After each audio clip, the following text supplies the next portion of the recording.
Welcome to the world of the Green Bone Saga. Fonda Lee's writing in Jade City, Jade War, and Jade Legacy is a masterclass in world building and character development. Today we will explore the intricate world Fonda Lee created, focusing on the nations that play a crucial role in shaping the story. Kekon, the story's initial setting, is home to a dynamic people who wield a powerful resource deep within the earth, Jade. This isn't just any gemstone. In Kekon, Jade grants incredible strength, heightened perception, cognitive enhancement, and unshakable confidence to those who wear it. However, there's a dangerous downside. Prolonged exposure to Jade leads to severe mental degradation and ultimately insanity. But the people of Kekon have a genetic predisposition that allows them to wear Jade for extended periods without falling into madness. This makes them a dominant force on the global stage. Jade is exclusive to Kekon, which makes the nation a prime target for larger empires across the world. In the Many Nations War, Kekon was invaded by both the Gutanians as well as the Republic of Hispania, each vying to control the precious resource. But the Kekonese people, united under a national liberation movement, managed to fend off these foreign forces. After their successful fight for independence, the island clans, most notably the No Peak clan and the Mountain clan, emerged as the dominant powers. They waged territorial wars, and control over Jade defines everything on the island, shaping politics, family dynamics, and even the international scene. As the series begins, we follow the Call family, leaders of the No Peak clan. Call, the stoic pillar of the clan, shoulders the immense weight of the family's legacy while steering through the deadly waters of clan warfare. His brother Hilo, hot-tempered and passionate, enforces the will of the clan, but his impulsiveness often sparks dangerous situations. Meanwhile, their sister Shay returns to Kekon after renouncing her Jade. She struggles with her independence and her inevitable return to family duty. Together, these siblings navigate the volatile world of clan politics, where every decision can mean life or death. But Kekon's politics aren't just local. The global hunger for trade, particularly from nations like Hispania and Yugutan, constantly threatens Kekon's stability. Even though these powers were repelled during the Many Nations War, their interest in Jade has only intensified. International espionage, trade manipulation, and political maneuvering all come into play as these nations seek to gain influence over Kekon and its Jade reserves. Let's dive into the many different nations that play a significant role in the Green Bone Saga. Firstly, there's the small island nation of Kekon itself. Kekon is the only place on Earth where Jade can be mined, and this gives the nation unparalleled influence. The clans control that Jade, primarily the No Peak and Mountain clans, and they are the most powerful entities on the islands. Their control over Jade makes both them both feared and respected on the world stage, and the internal power struggle between these clans is at the heart of the series. Then we have Hispania, a major foreign power with significant influence in global politics. Hispania is an industrialized republic, highly reminiscent of the United States and our world. It was one of the invaders during the Many Nations War, hoping to control Kekon's Jade, but was ultimately driven off. Now Hispania continues to play a role in the Jade trade through its involvement in the black market. Its citizens, however, cannot safely use Jade without suffering dangerous side effects. Still, Hispania's government and corporations seek ways to exploit the resource for military and technological advancements, keeping them at odds with Kekon's clans. Next is Yugutan, a militaristic and authoritarian nation that was also a former invader during the Many Nations War. Like Hispania, Yugutan remains highly interested in Jade, even though its people cannot safely wield it.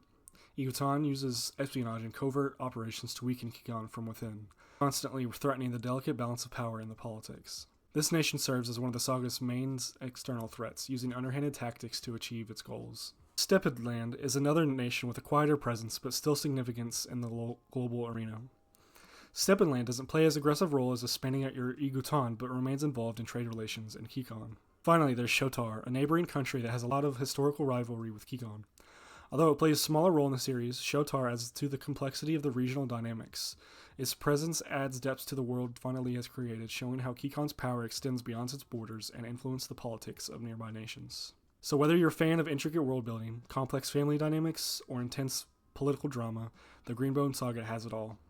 The world Fonda Lee has built is immersive, with every nation contributing to the epic scale of the conflict.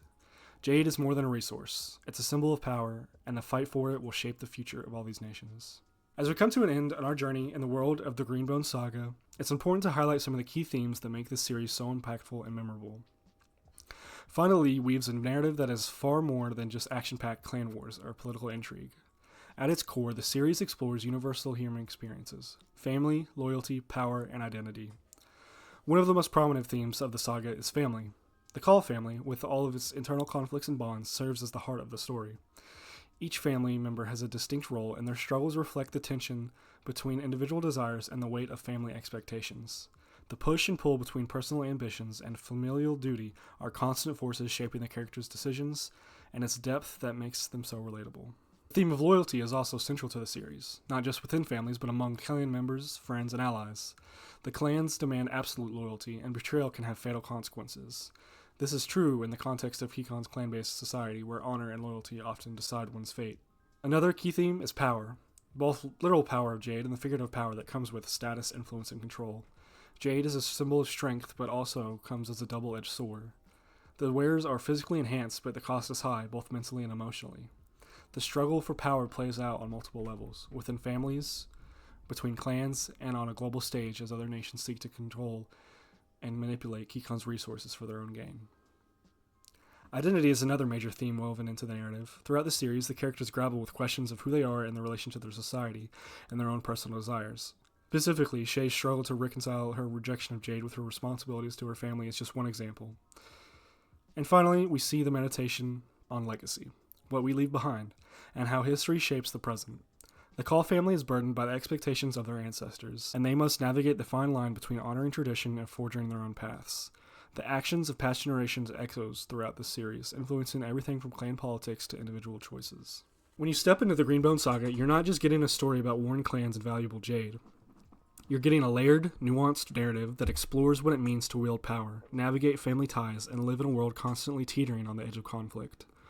With its intricate plot, deeply developed characters, and thought-provoking themes, Fonda Lee's series offers a rich reading experience that will stay with you long after you turn the final page. That wraps up our introduction of the world of the Green Bone Saga. If you enjoyed this breakdown and are excited to dive into Jade City, Jade War, and Jade Legacy, make sure to like this video and subscribe to the channel for more deep dives into the world of fantasy literature. Let me know in the comments if you read the series, what your favorite moments were, without spoilers, of course. Thanks for watching, and I'll see you next time. Stay tuned for more great content on your favorite books and series.